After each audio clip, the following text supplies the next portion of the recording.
Welcome, dear readers, to Cover My Ass, where baffling books are reviewed but not read by yours truly. My name is Kaki. And I'm Kay, and remember, we only judge a book by its cover.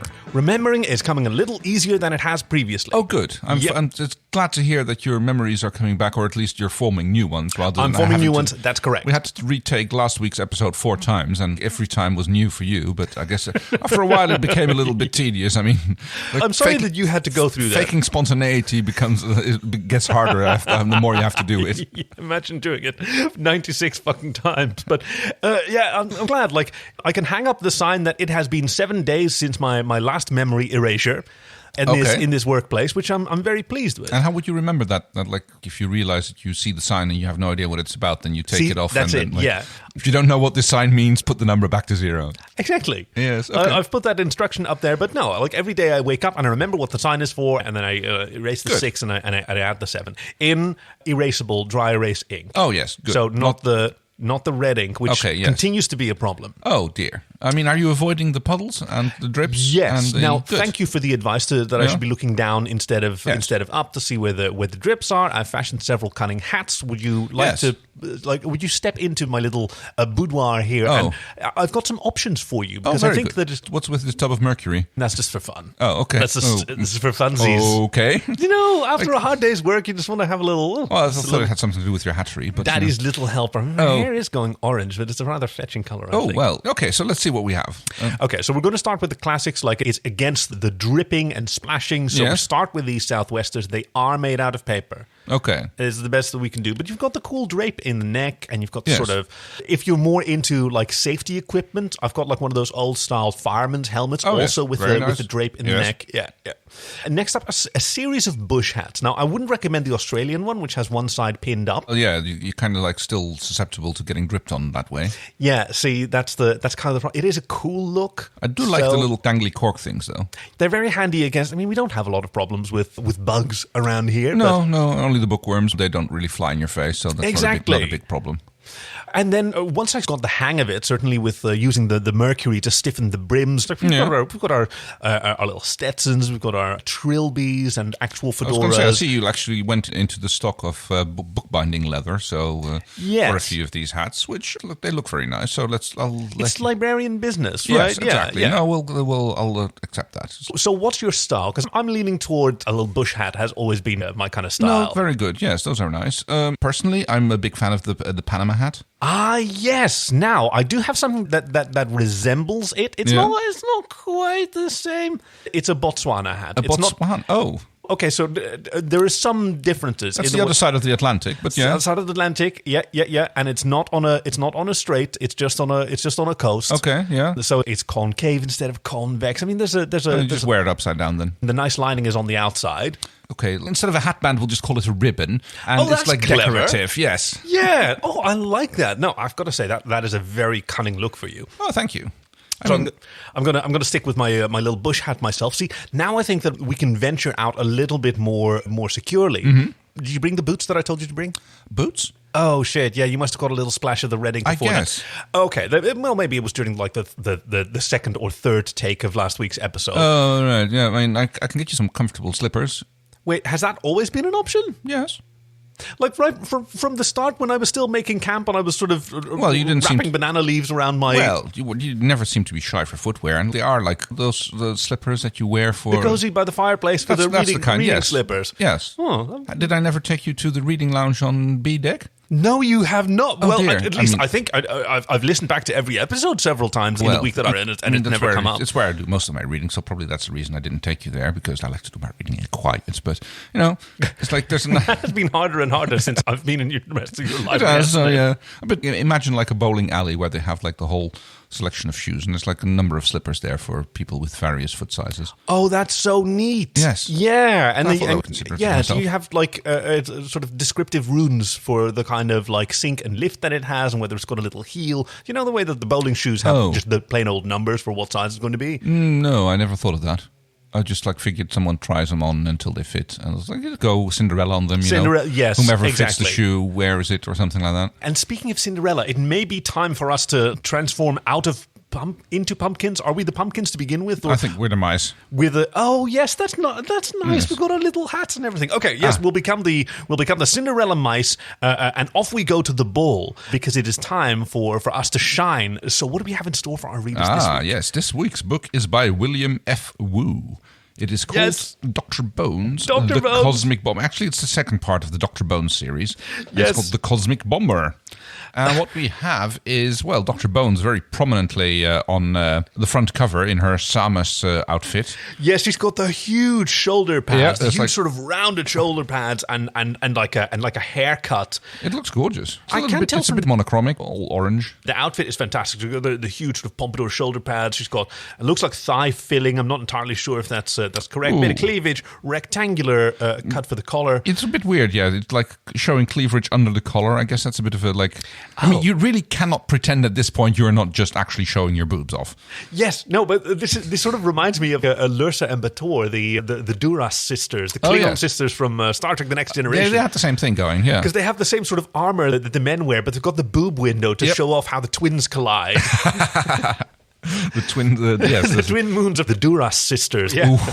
Nice. So I'm curious about her hair. Now, if we zoom in on Dr. Bones here. She does have big flowing hair, doesn't she? So do you think that this is like a luscious mane flowing behind her, or is it coiffed into a disc that's resting on her head? Because she has like a reverse widow's peak. I see what you mean. I think it's meant to be flowing locks, like blustering in the breeze or something like that. See, that's the hard part of reviewing these books based on the cover, because the cover is like they're just pictures. They don't move, so we don't get the texture.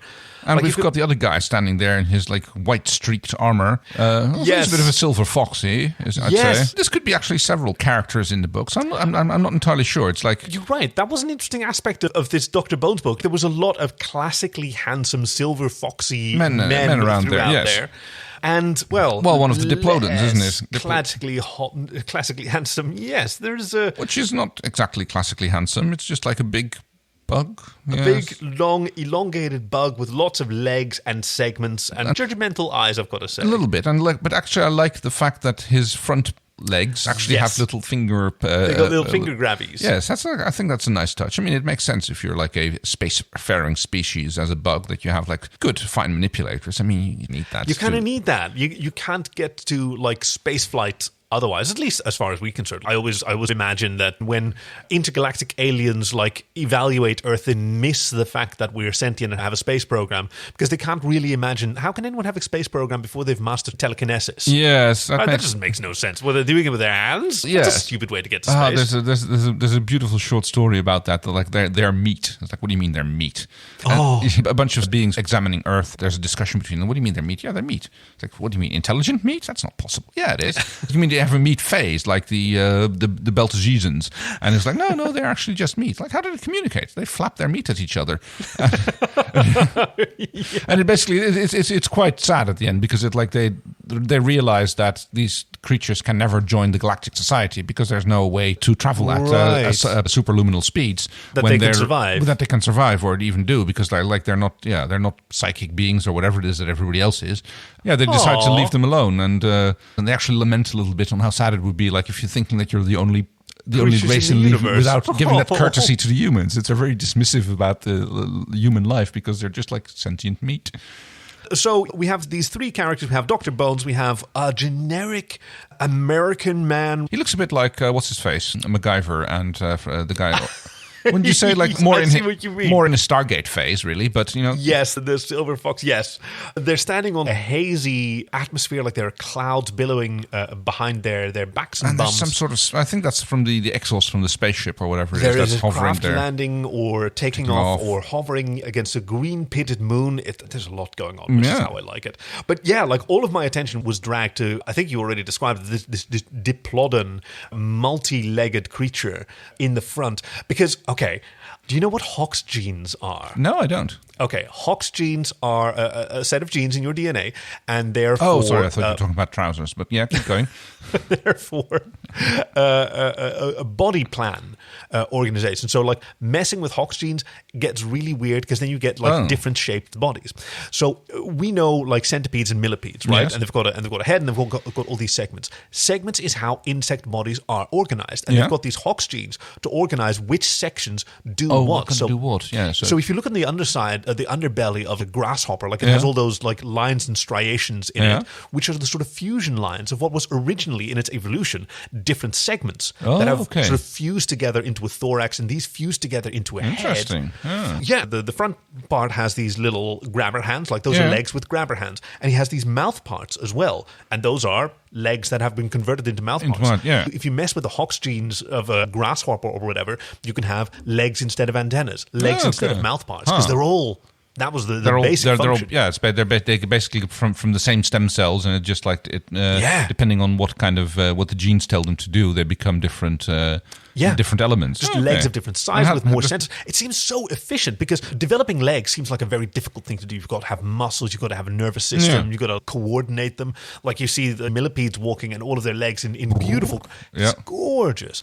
And once you've done the hard part, then easy. Let's add some extra articulation and we'll have ourselves a hand. But you kind of have to split them out and make like multiple little grabbers. I mean, opposable thumbs is quite a thing. It's like, very useful. Yeah, even like creatures with semi-hands like raccoons or possums, they have hands, but they don't really have the grasping paws. But they don't have the opposable thumb. It almost looks like it, but they don't actually have that.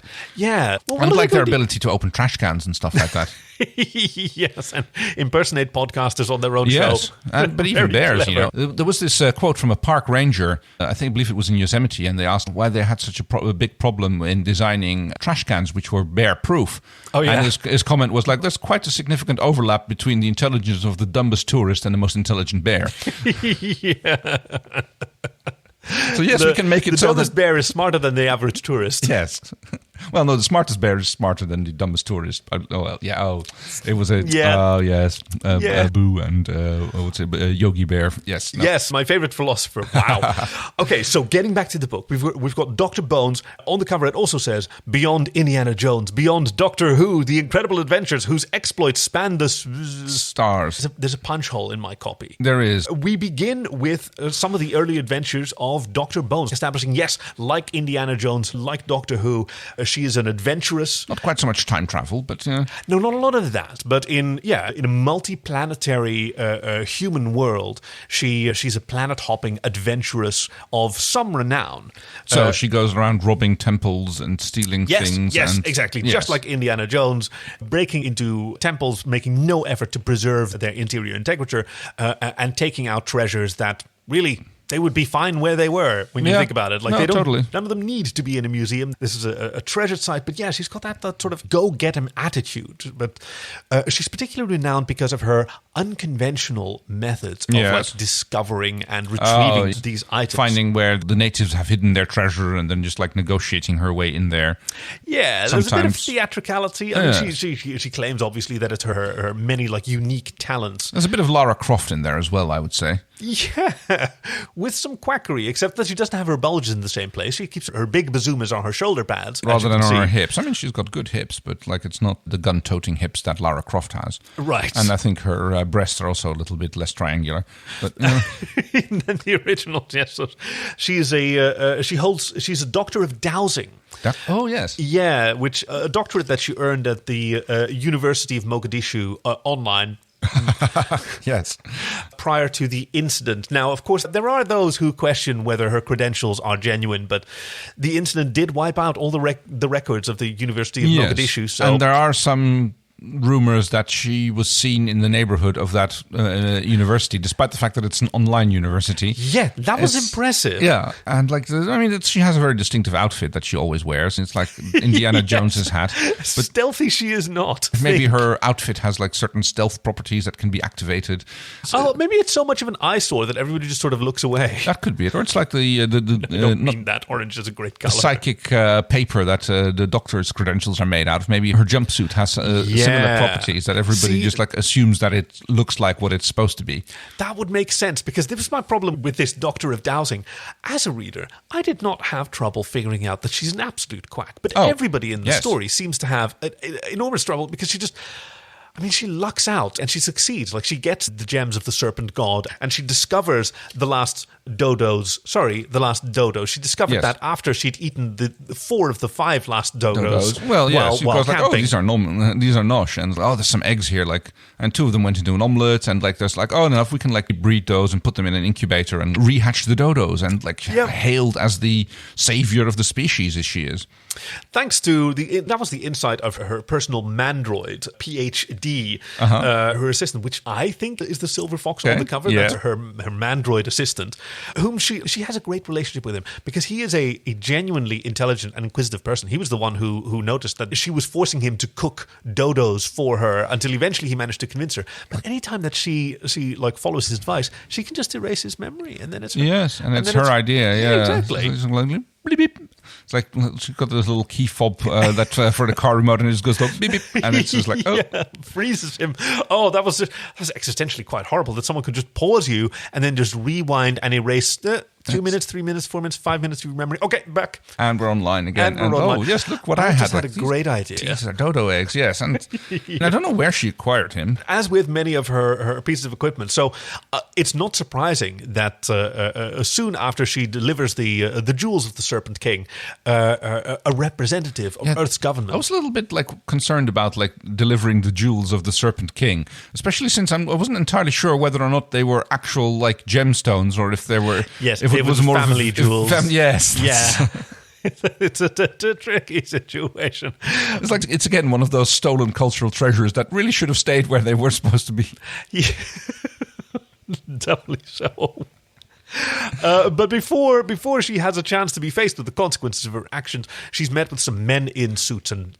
Ma'am, we are from the government. Yes. We have a job for you because Earth's government has a mystery that they think only Dr. Bones can solve. Well, yes, a few of the colonies have started, like, dropping communications and essentially disappearing, getting wiped out. Just going dark. That's always a scary thing when you're a multiplanetary civilization and some of your planets stop responding. Yes, and so someone has to be sent out to go and check what's going on. And Dr. Bones has her adventure professorhood as an established reputation. Yes. And therefore, they think she is perfect for this job. She's the woman for the job. You're going to solve that. We don't need a team of experts. We don't need like multiple parties out there gathering evidence. We're just going to send you rock star. Yeah. And we're going to give you a ship and a crew, and we're going to send you off into space to go and find and check up on the other planets. And also my usual investigation fee. Yes. Always the fee. Yes, always the fee. Yes. She gets brought to the spaceport and taken on board the ship, the Confirmation Bias, under the command of Captain Elron Hubbard. Yes, Captain Hubbard. Now, he is a peculiar man. He seems to have certain ideas on how to make money. He had a brief career as a writer, but he seems to be more into the convincing people that, like, you could say that he's got a bit of a cult following going on his ship. Yes, on his ship staffed with scantily clad young men. It's got to be said. Nothing wrong with that. No, exactly. Planet of the milk-fed boys and all that. A lot of LSD, yeah. Not welcome at a number of spaceports where there have been mysterious assassinations of psychoanalysts while the Confirmation Bias was docked. It's a curious coincidence. But it's a very good ship because it's like equipped with the latest e-scanner technology. Yes. Dr. Bones is more than happy to join forces with this guy. I mean, they're paying double her regular fee, so with Captain Hubbard, and they set off to go check on the Earth colonies. So the first one they find is, this is a troubling thing to discover. It's basically a crater. It's like it's been scooped out. Yep. There's not even a sign of the inhabitants. Like, I was expecting it would be like the Roanoke colony, like the lost colony where you arrive there and there's still like food on the tables and there's still like shoes by the door. Everybody just vanished into thin air, literally.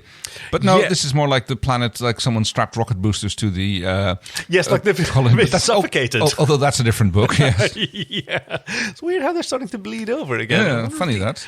The ink tide has anything to do with that. But yeah, this is a problem for Dr. Bones because she has nothing to go on now. Like, normally, when she does these investigations, like most scientific detectives, it's kind of like looking at context and just making random guesses. Yep. and taking a lot of credit for them when they turn out to be right. Yeah, just exactly. Shoot with a shotgun and whatever you hit, you call your target. So now she has to actually do some investigating. So she's walking around this crater where everyone is looking at her expectantly, waiting for her to douse her way to discovery. So she gets out her dowsing equipment and she hands it to her android PhD. Mandroid. Proceed.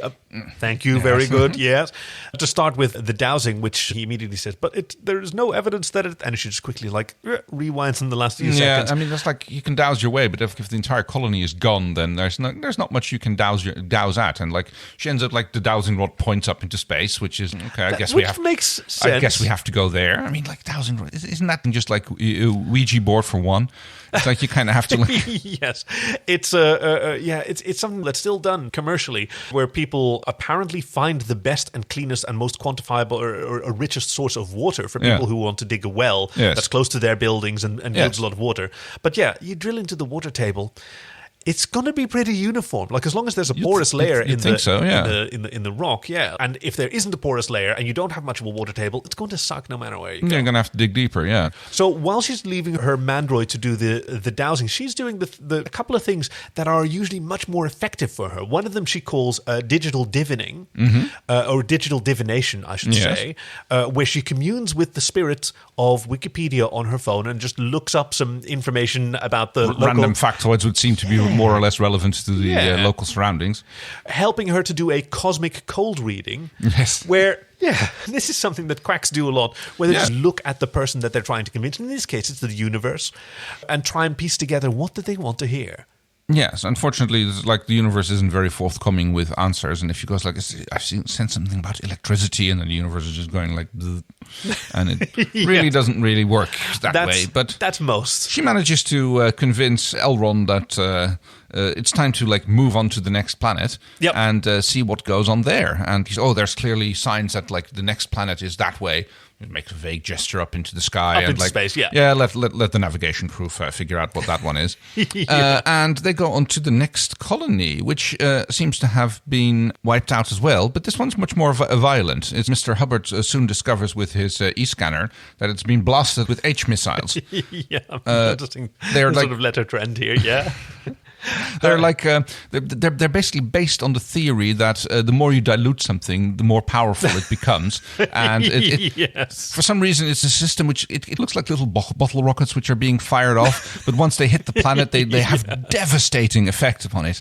The only problem is you cannot miss. If you miss your planet and it goes off into space, it is going to create a supernova. Because that's the thing. Exactly. Dissolving this into a bottle of water, that's a problem. If it lands into a sea, you've just killed an entire planet. Exactly. If it doesn't even hit the sea, if it's going to be diluted 1 trillion times, we're talking extinction level events here. Like you blow out an entire spiral arm of the Milky Way. So it's an incredibly irresponsible weapon. It is. That's why you must have a firing solution before you. So the fact that these H missiles have been used elevates this from, it's not just merely the obliteration of a colony. Now the 2 colonies have been obliterated. They could have destroyed the entire universe. So something needs to be done about whatever nefarious forces behind this. So extra pressure on Dr. Bones, who has to step up her game and perform some scientific techniques that she hasn't practiced in many years, including Velcromancy. Yes. where she opens and closes the fasteners on her clothes and listening to the small variations, trying to figure out what the universe is telling her. She opens up, she finds the most unusual life form on this planet, stabs it, opens its stomach, and reads the entrails. She's a Bizarruspex. Yes, just the hard part is deciding if you have actually found the most bizarre creature on the planet. Yes, exactly. And I guess that's entirely dependent on how your reading is going to go. Yeah. She does kill a lot of them, and I think sends a lot more the way of the dodo. Finally, the sort of last ditch effort on this planet is, you know how sometimes they read tea leaves? Yes. Yeah, that's a tasseography. So she does something that's more about making someone dance for her and then reading that. The dance steps, yes. Bob Fosseography. Oh, God. Where there's... It sounded like a fucking fantastic scene, I've got to say. Yes. I mean, I'd have loved to watch that. Right.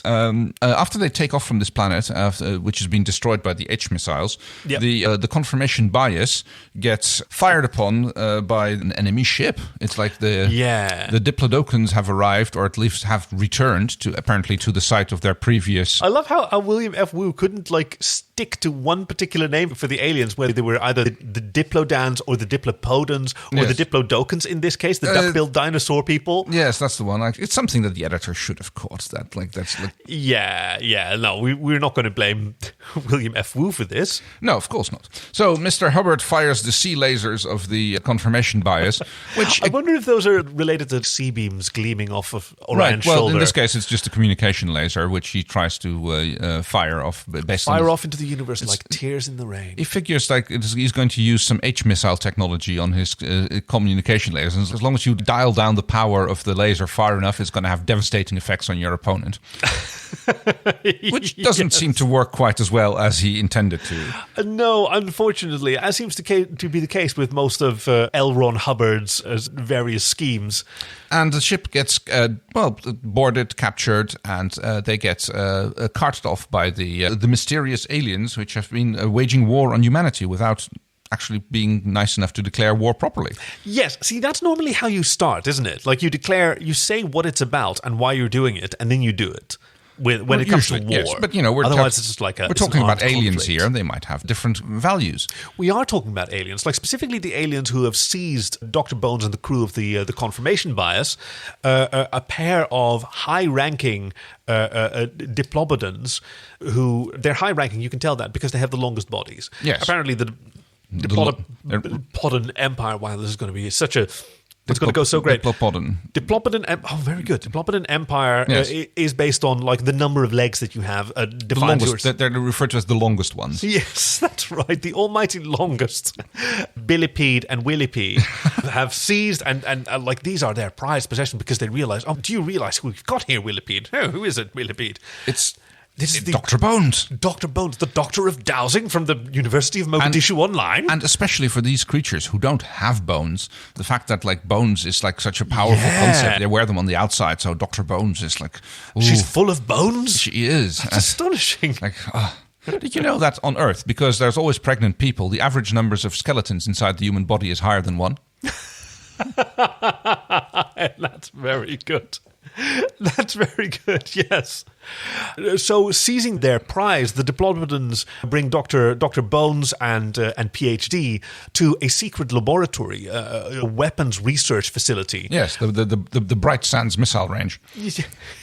Yes, the Panaman Project. Yes, where the next generation weapons are being developed, but not at the speed that the Diplopodans would like, and so they've been kidnapping aliens of the various species that they've been making war against and forcing them to work on weapons technology for the Diplopodans. Yes, one of the other people who has been captured there is also a human, by the Dr. P. Lassibo. Yes, who has been very good at making weapons that seem to work, but are but they're very convincing, and a lot of the people who were shot with these non-working weapons still develop the same kind of wounds and deaths. And he's got his famous entropy gun, which once he fires it at someone, like they start decaying, and death is guaranteed. And death is guaranteed. Yes, absolutely. Within the next billion years, death is. And the Diplopodans are like, oh yeah, there is. Like on a molecular level, there's definitely cellular degradation going on. The weapon must be working, and he seems to be very good at convincing them that this is actually a fantastic weapon. But they want more progress, so they put Dr. Bones to work, and she is surprisingly enthusiastic because she knows she's not going to get paid by Earth at this point, and as is her habit, she dives headfirst into whoever her current employer may be, and just see what we can do and how far we can get around with stringing them along. I mean, I guess she is actually convinced that she is doing what she is. I mean, she's not actively... Yes, this was the hardest thing to figure out about the book. Does she believe her bullshit? I think she does. I think she does as well, yeah. She's convinced that she is just that good and she's amazing. And as a lot of incompetent people are. So she rolls up her sleeves, making her shoulder pads puff up even more. Yes. I guess she gives them a few pumps with she's got underarm bellows like the Nike shoe pumps. Just a little chicken dance and her shoulders pump up even more by that. And you can tell her mood by how far her shoulder pads are inflated. By the time she can't turn her head anymore, she's just like right out there. So she joins Dr. P. Lassibo on his new project. Like, it's a cutting edge field of almost culinary science called molecular gastrology. Yes. So it's and she has a lot of experience with this as a skilled Bizarro specs. Well, she's used to reading things in someone's guts. Yes, exactly. She refines her science as they're cooking. There's a lot of sausages involved, isn't it? A lot of sausages, which need to be skewered, and so she develops the science of snaccupuncture. Ooh, I like that one. That was one of my favorites.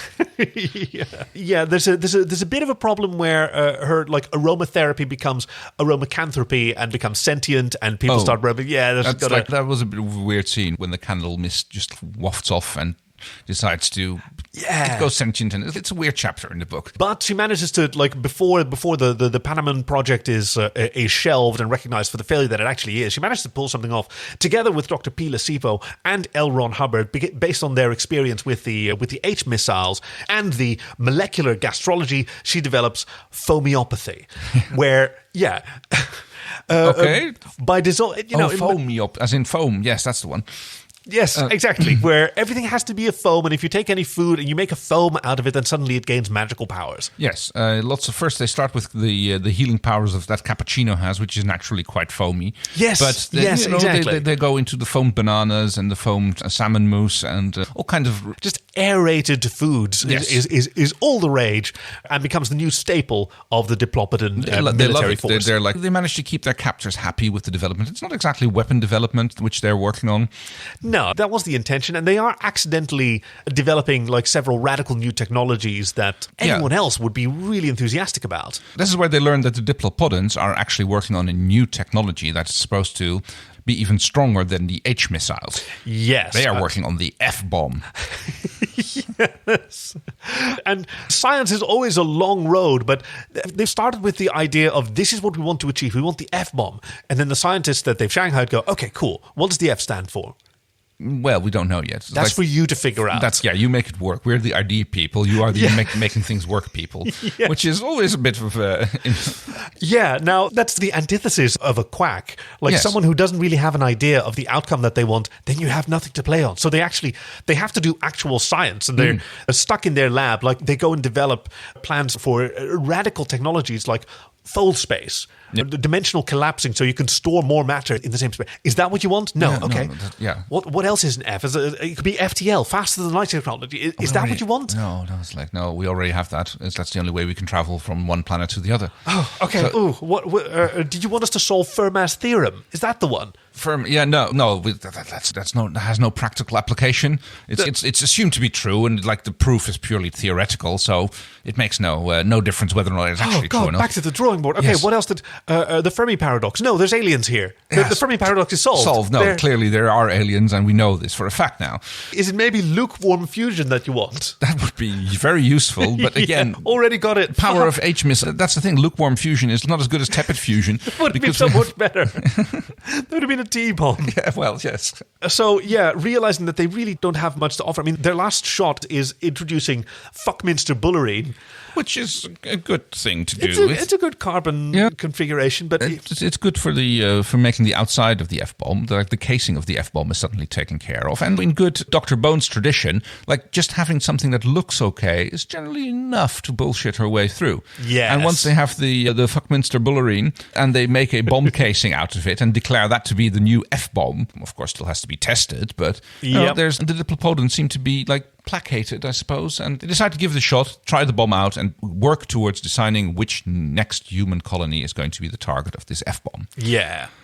This cannot happen, of course, and like Earth forces have not been sitting on their hands in the meantime. I was so glad to hear that, because I was worried if all of their hopes and dreams were invested in Dr. Bones, things were not looking good for Earth. They have not, but in the research center that they have been working on, suddenly a man by the name of Kelvin Trudeau shows up, who has been...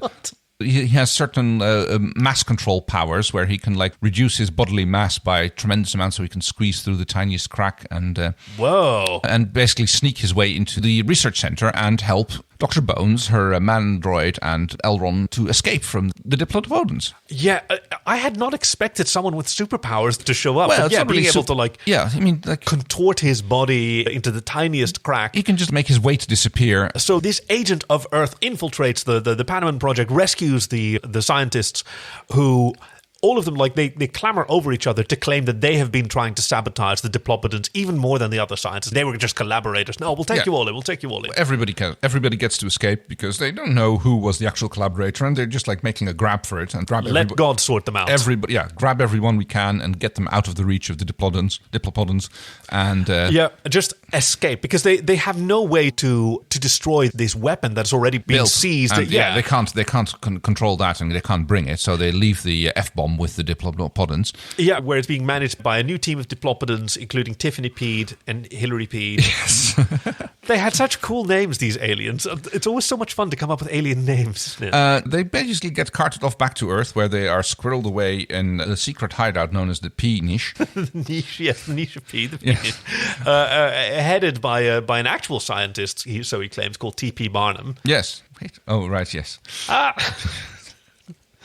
But yeah, so they're trying to piece together all the scientific advances that they've made. Now, this comes in handy because as they're being debriefed, Earth suddenly gains access to faster-than-space technology, fold-space technology. They solve Fermat's theorem. They get lukewarm fusion, and homeopathic medicine solves all disease on Earth instantly, but they're still under threat from this F-bomb that they don't know how it works until finally the Diplopodans deploy the F-bomb not on a colony but on Earth itself. Yep, they drop it straight on Cape Carnival, and what is going to happen? Well, turns out not much. Not much. I sort of saw this coming because I realized this weapon was built by fucking idiots. Yes. There's no way that it's going to be super effective. Like, okay, so the CIA had a program in the 1960s where they paid like PhD physics students, like straight out of university. Yeah. We're giving you a grant and a small team of 3 people. Go work in a secret lab without any contact. And try to make a nuclear bomb. Yeah. Can you do that as a physics PhD? Turns out, yes, any physics PhD can get to a working design within a couple of years. And it turns out the problem is just getting the fissile material. Hence, yes. Yeah. And that's where the sort of current doctrine of anti-nuclear proliferation is based on restricting access to the fissile material. So in this case, all these idiots are only going to produce something that's garbage. The F stands for, turns out, flashback. It is a time reversal weapon, which in the right hands would be incredibly useful, but in the hands of someone who don't know that they have a time reversal weapon, they wind up like reverting all of their actions over the last several months. And the only ones who are immune from this reversal is Earth. They're perfectly aware that the Diplopodans have these technological advances, which are being erased as the Diplopodan Empire is being reversed back to the state that it was before they even developed the H missile and attacked their first colony. But it also has a very interesting effect on the Mandroid, whose memory wipes are reversed and engineered. And now it turns out that all his memories are back into that. I guess I could relate so much to the Mandroid because my memories have been erased so much as well. Yeah, it's interesting, like bit of parallel we have between the book and the offense in our library, isn't it?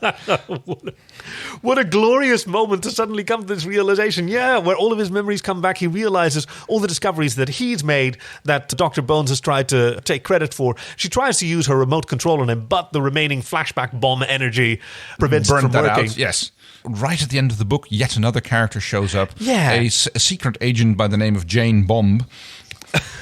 Who comes to arrest Dr. Bones for her for just being a shit, for quackery and for pseudo-scientific nonsense and misappropriation of government funds. Mr. Elrond just makes his quick, hasty escape with his removing the e-scanner from his ship and goes and set up a little side enterprise of his own.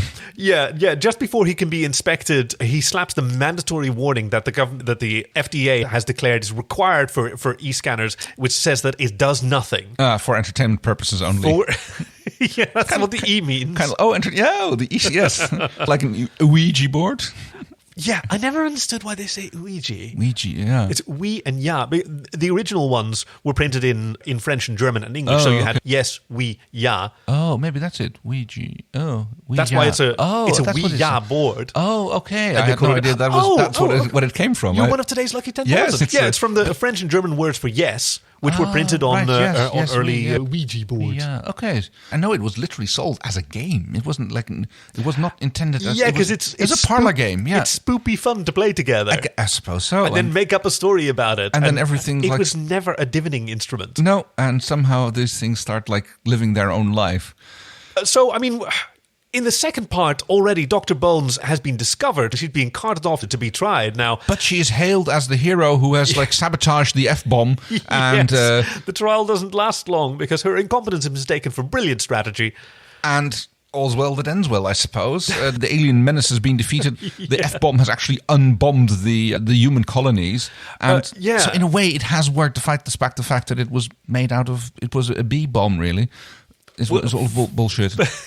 I mean, honestly, even the Diplopodans are better off. Like, they don't go down this arms race route, and their culture develops in a much more wholesome fashion. Yes, I guess that's where the Doctor Who-ishness of the book comes in. That it's very good. That there's a bit of alien culture gets bettered by human actions. Oh, well, actually, Doctor Who's not a human, but fair enough. So how are we going to rate this book? Oh, well, out of 26, there's lots of letters here, so... 26 seems good, yeah. F seems low. Oh, it can't very be low. F out of Z. No, very much no. Unless we do reverse notation. Actually, if an A is tops... Then I would definitely give it an F then.